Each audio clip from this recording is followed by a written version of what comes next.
Beste urte batez, emakumeek jasaten dugun biolentziaren aurkako egunan parte hartzen du Getxoko udalak.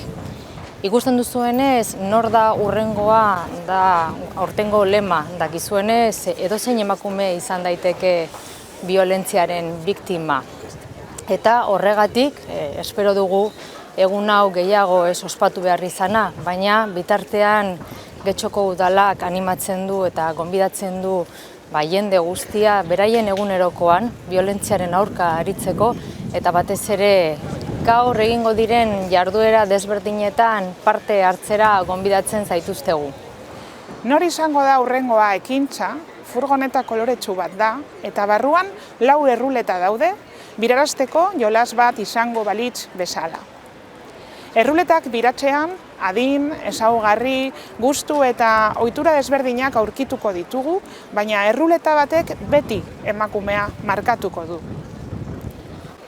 Erakusten da, ez dagoela, biktimaren profil zehatzik edozein emakume jasan dezakeela indarkeria matxista emakume izateagatik.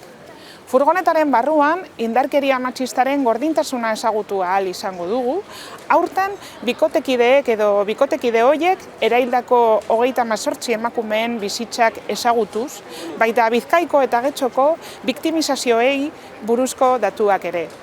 Ekimenak datuen eta ordezkatzen duten errealitatearen gordintasuna nabarmentzeko balio izatea nahi dugu. Horren aurrean, emakumeen aurkako, indarkeriaren aurkako borrokan modu aktiboan parte hartzeko ere eskatu nahi dugu.